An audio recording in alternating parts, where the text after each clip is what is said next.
Hello and welcome back. Good to see you all. Chris and I have an interesting topic to talk about today.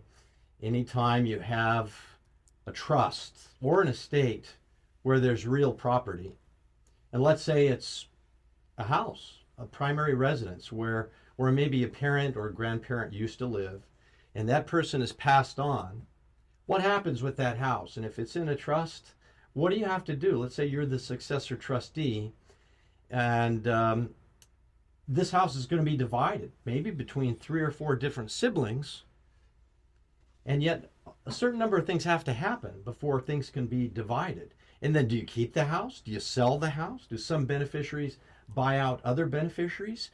And what happens if one of the kids is still in the house and mom and dad have been letting that kid live there for free for the past umpteen years and they're not leaving? And until they leave, the trustee can't do anything. So, I mean, there are a lot of different variations of what can happen. And you've seen a lot of this, haven't you, Chris? Yeah, absolutely. So, the first thing that you have to do if you're a successor trustee or even the personal administrator or executor on a will is secure the property.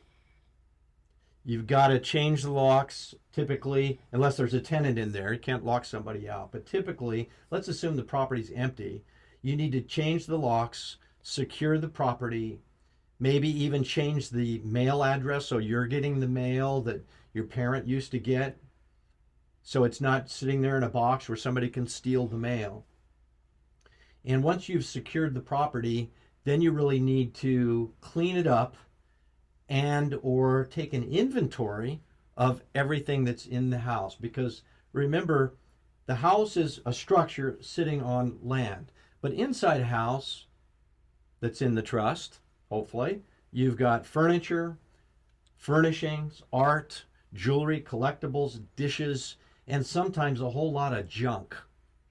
In fact, I've been in houses where when you walk in, you can't even see the carpet. Have you ever seen anything like that, Chris? Just recently. Actually, I'm probably going to go to a house right after this with the same situation.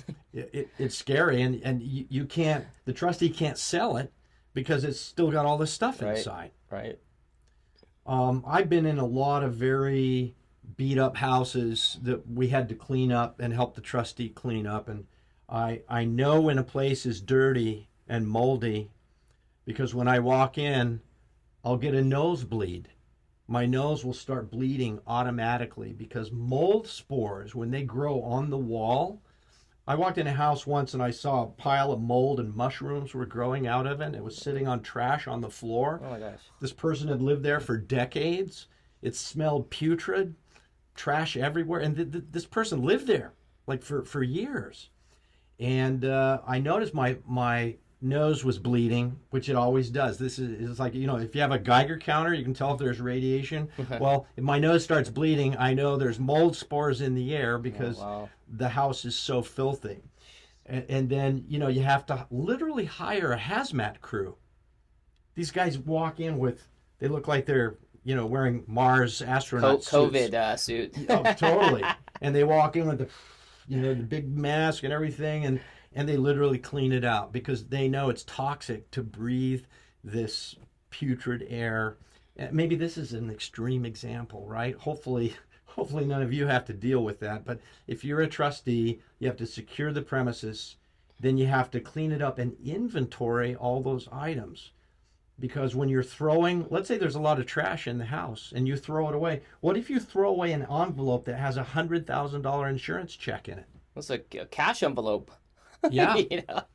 You got to look for It- cash. Yeah. It's we see that a lot, Dan. It's a lot of accumulation, right? A lot of these, some of these houses are typically speaking older, so they accumulated a lot of things. So there's a lot of things that I've seen personally they have to go through, and then you got to time a sale, and then the case that we have is also foreclosure because nobody's taken the steps that you said, cleaning, securing the property, cleaning, and doing all the things that you need to do. So, And people hide money in strange places. A lot of people, especially the older generations, the silent generation, folks that went through the Great Depression, they have no confidence in banks.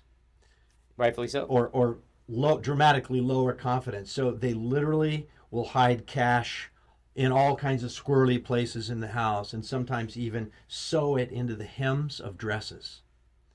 I had a Wow. client that the parent died, and there were two sisters.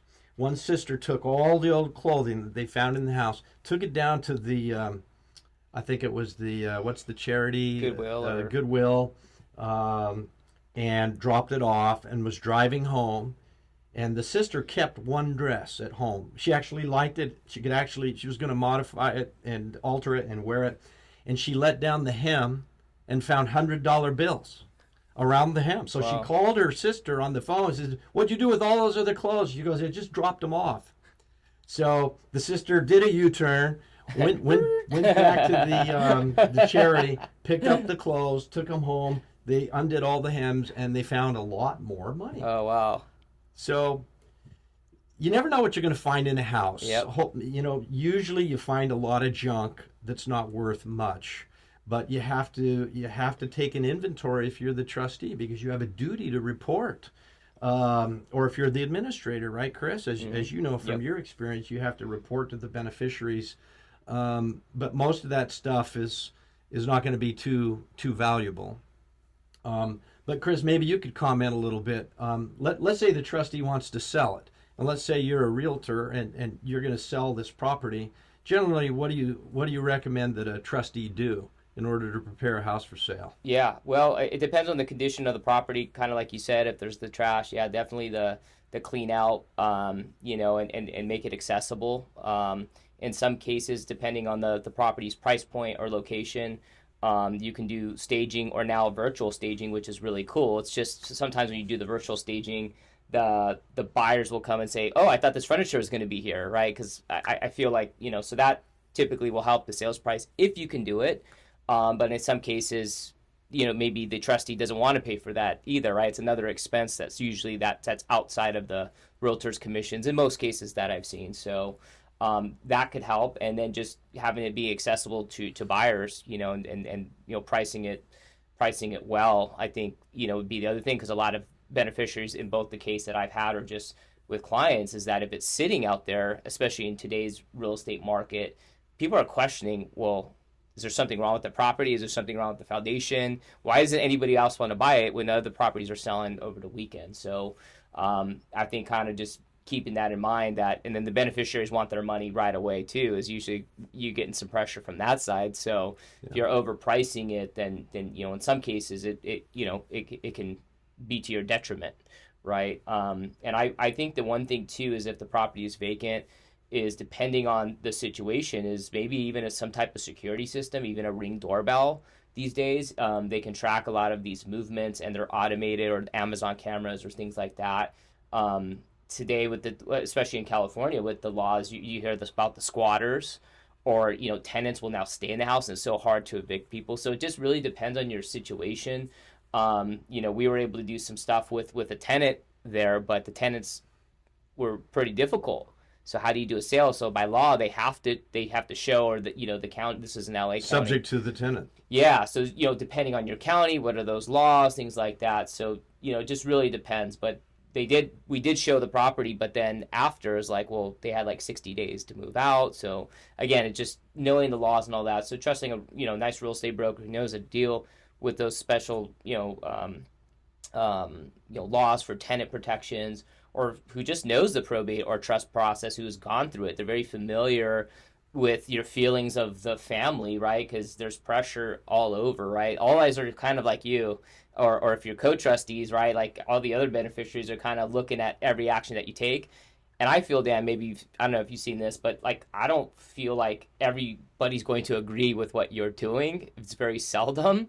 So whether you're pricing the home, or you're going to stage it, or, you have a different vision, I don't think all the beneficiaries. So you got to do what the best thing is that, you or what other trustees, or co-trustees are there, to come up with the right strategy. That's the main thing. And that's all going to depend on the area, the property, where it's at. So I think those things will go a long way, and help you get top dollar and move the property very quickly, and then you can do what you got to do for the rest part of the process.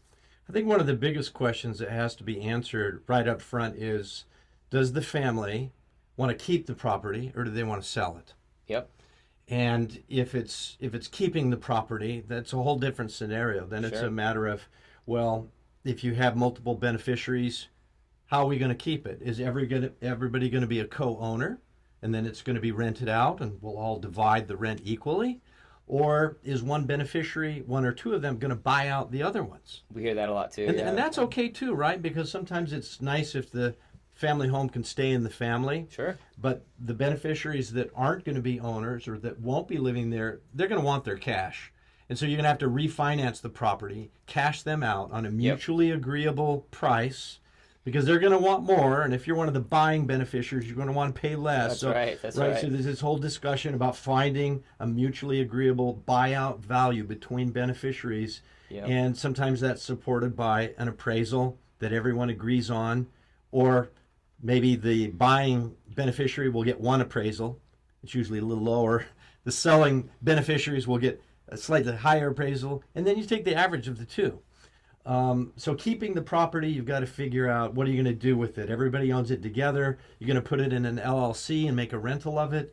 One beneficiary going to buy out another one, and so on and so forth. Or if it's going to be sold, then all the things you just mentioned are important. In my experience, most of these homes are not ready. They're not show ready. Like you said, there's either a tenant there, or there's junk or trash or just old furniture. And so in my experience, what we often do is clean out the property completely, and then basically new paint, new carpeting, and maybe if you have the budget for it, some very minor things to just spruce it up. Not a total remodel, but just so it'll show well. Yeah. And then you're going to get top dollar. Yeah. Because like you said, a lot of people, they're in a rush for their cash. And if they literally sell it with mold on the carpet, you're going to get a lot. You're not going to get top dollar for it, right? Yeah. Yeah. That's what we find the balance is there enough money in the estate or the trust and the banking to, or advancing to do those type of things. So yeah, I agree. If you can add a little bit of, paint and carpet, it's going to go make it smell good and make it look aesthetically pleasing. And even in the case for my own, our own estate, that's exactly what we did. There was different things that we had to do, termite work and things like that. And it went very well for the buyers. Well, just a minimum investment can go a long way. Yeah, you want a buyer to walk in and say, I could live here. Yeah. You want the wife to be able to walk into the kitchen and say, I could cook dinner here. I like this place. And maybe all you did is put in a new counter or new cabinets or something, right? But it's going to get maximized top dollar, because at the end of the day, the trustee's duty is to maximize the value of the trust, to maximize the income, and to preserve and protect the principal and even increase the value of the trust. So you can't do that if you're just doing a fire sale on all the assets. Yeah. And mold spores everywhere, and Yeah, clean up the mold, clean up the house, maybe new paint and carpet, then sell it. Sure. Find a good real estate agent that'll market it, put it on MLS, and really market it thoroughly and get top dollar for it, for the trust or for the estate. And that's what you do with real estate. Keep it or sell it, but if you sell it, try to get the best price you can.